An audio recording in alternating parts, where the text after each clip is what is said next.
Luiz Barsi pode ter cometido mais um erro na sua estratégia de investimentos e, infelizmente, levando consigo vários investidores da Bolsa de Valores. Nesse vídeo de hoje vamos falar sobre a Paranapanema, uma empresa pouco conhecida e que, de fato, apresenta resultados cada vez piores.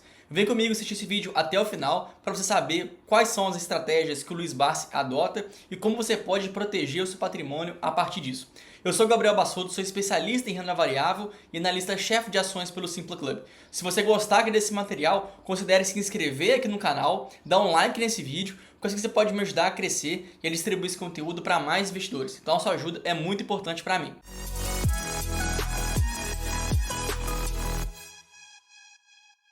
A Paranapanema é a principal empresa no Brasil que consegue transformar o cobre em mineral em metal. Na verdade, a própria empresa se auto-intitula como a única empresa no Brasil capaz de fazer esse tipo de produto e capaz de fazer esse tipo de serviço. Além do mais, 94% do cobre produzido nacionalmente também deriva das próprias plantas industriais que a empresa tem. Ela, ao longo do último século, ela teve uma participação muito interessante no Brasil. De fato, ela ajudou bastante nessa etapa de industrialização. Além do mais, se a gente parasse para pensar em algumas perspectivas futuras dessa companhia, de fato ela apresenta alguns pontos interessantes. Isso porque o cobre é um metal, é um mineral que ele é muito utilizado e vai ser cada vez mais demandado para o longo prazo. Porque alguns setores da economia que vêm apresentando um crescimento bem interessante nesses últimos tempos têm uma demanda por cobre crescente. Como o próprio caso da indústria automobilística. Afinal de contas, os carros já têm o cobre como um dos principais minérios que eles podem utilizar, mas principalmente se a gente pensasse em uma transição do modelo de carros, saindo daqueles carros convencionais, com motor a combustão interna e migrando para carros elétricos, a demanda por cobre poderia realmente ganhar uma outra tração mundial. Afinal de contas, carros elétricos têm um consumo, têm uma demanda por cobre 5 vezes maior em relação aos carros convencionais. Além do mais, o cobre também é muito utilizado por uma outra característica que se refere a não só à maleabilidade, como também à condução elétrica. Então isso faz com que o cobre seja um dos principais metais que são utilizados em painéis solares. E a gente tem acompanhado aqui no Brasil, no nosso próprio dia a dia mesmo, conto de casas que já vêm utilizando a energia solar como a sua fonte, como a sua matriz energética. Isso para os próximos anos vai ser cada vez mais requisitado. Então, tanto através de carros elétricos como também painéis solares, a gente pode entender que a demanda por cobre vai ser muito interessante. Nesse caso, a Paranapanema, como sendo a única, a principal e a única empresa que nesse setor, ela poderia se beneficiar de algumas dessas tendências. Até porque a empresa, ela não só tem as suas vendas aqui dentro do país, como também ela tem a parte de exportação. Isso varia muito de ano para ano, mas ao redor de 35% até 50% da sua receita, dependendo de qual ano a gente está aqui conversando, ela leva para o Brasil o restante tudo para exportação. Ou seja, uma empresa que pode aproveitar de demais cenários, seja aqui no Brasil, seja lá fora. Só que ainda assim, mesmo diante de algumas condições, algumas projeções interessantes para esse setor, a companhia de fato vem sofrendo bastante. Inclusive aqui nos documentos apresentados pela empresa, a gente pode perceber que o consumo de cobre no mundo vem avançando ano após ano, uma tendência realmente bem interessante. Assim como o valor do cobre teve uma grande explosão, assim como as demais commodities, diga-se de passagem.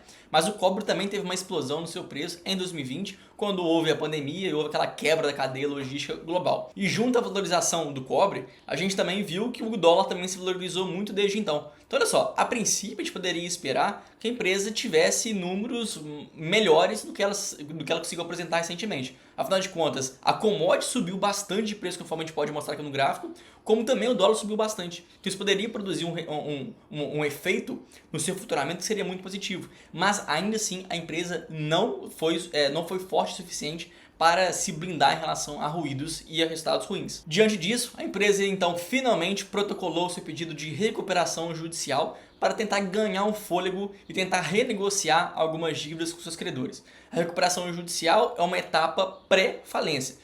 Mas caso ela conseguir traçar um plano, esse plano for aprovado e que inclusive tenha essa negociação acontecendo com todos os credores, ela pode ganhar mais um fôlego. Então sim, é uma etapa crítica, mas ainda há pelo menos uma forma de salvar a empresa por longo prazo, assim como a própria Oi já fez há um tempo atrás e vem conseguindo sair aos poucos. Só que ainda é um projeto de longo prazo que demora muito e tem muito risco. Grande parte das empresas que entram em recuperação judicial de fato vão à falência. Diante de tantas notícias ruins, As ações da empresa desvalorizaram mais de 20%, atingindo a menor cotação nos últimos 30 anos. Lembrando que a Paranapanema é uma empresa bem antiga na bolsa, ela foi listada lá na década de 70 e desde então a gente pode perceber que desde 2006 as ações entram em queda livre. Então isso na verdade já vai até contra uma afirmação da empresa naquele protocolo de recuperação judicial que ela apresentou. Afinal de contas, ela mostra como um dos principais pontos que fez ela cair foi justamente a crise econômica de 2015, 2016 e a pandemia. Só que a gente pode ver nitidamente que desde 2006 as ações não param de cair. E a gente sabe que, querendo ou não, as ações tendem a acompanhar o lucro da empresa. Então aqui a gente pode ver que desde 2006 até o dia de hoje foi mais de 99,81% de queda nas suas ações. Então aqui a gente pode comprovar os resultados ruins da empresa ao longo dos últimos anos todos. Se a gente pega aqui desde 2008, a gente pode perceber já o primeiro ponto. A sua receita líquida não teve um grande avanço comparando 2008 com o ano de 2021. Então como que uma empresa que enfrentou ali uma alta das commodities, um dólar muito mais caro, tem o mesmo faturamento desde então? Isso já mostra que ela perdeu no volume de vendas. Aqui já é o primeiro ponto. Mas se a gente fosse ainda além, a gente vê que os seus custos, ora tem avanços muito fortes, ora ainda dá uma recuada, mas de modo geral, o seu lucro líquido desde 2008 é uma tendência de queda constante. Então aqui a gente pode perceber que mesmo, inclusive, quando a empresa tinha algum lucro, era um lucro muito superficial, era um lucro muito pequeno em relação ao potencial que ela poderia ter. Então aqui é realmente mais um motivo de preocupação. Além do mais, a gente poderia pegar alguns indicadores de qualidade para comprovar o porquê também a operação veio realmente caindo ano após ano. Em primeiro lugar aqui, a margem bruta da empresa vem caindo, vem se deteriorando desde 2013, poderia até pegar anos anteriores. Aqui o ROIC da companhia também vem em tendência negativa. O seu endividamento vem crescendo, inclusive em alguns anos foi tão ruim esses resultados que a empresa apresentou, que até distorce, né, uma análise mais aprofundada desses múltiplos indicadores. Então, de fato, por qualquer indicador, por qualquer até mesmo análise na cotação da empresa, a gente pode perceber que algo aqui está de errado. Só que a partir de tantas dificuldades, desafios, a gente pode agora entender um pouco da estratégia do Luiz Barsi, que é o maior investidor pessoa física no Brasil. Eu digo isso porque ele também tem investimentos em outras empresas que também não passam por um bom momento. Porque a filosofia dele é investir realmente para o longo prazo, mas ele tenta pegar uma virada de chave. Ele compra empresas que estão em decadência, empresas que estão indo de mal a pior, para chegar lá dentro. Ele vai fazer a nomeação dele próprio, ou da filha dele, ou de outras pessoas que ele confia, para tentar recuperar a empresa internamente. Então olha só, Luiz Barsi, ele compra empresas ruins, pagando um preço aparentemente barato, porque ele sabe que ele tem muita influência. E dentro da empresa ele pode tentar consertar alguma coisa, fazendo com que as suas ações voltem a se valorizar e ele venda logo depois. Então a estratégia dele, naturalmente, já é um pouco mais arriscada. Só que ele arrisca o seu patrimônio com algo muito pouco relevante para ele. Só que ainda assim o pouco relevante para ele é muito grande em relação aos investidores comuns. Então quando ele fala Luiz Barsi comprou tantos milhões de ações, comprou tantos milhões de reais, pode parecer algo muito volumoso para nós, né, para nós investidores comuns. Mas para ele isso é muito pequeno. Então aqui eu posso mostrar a composição acionária da Paranapanema. Luiz Barsi Filho hoje tem um pouco mais de 5% do seu capital social.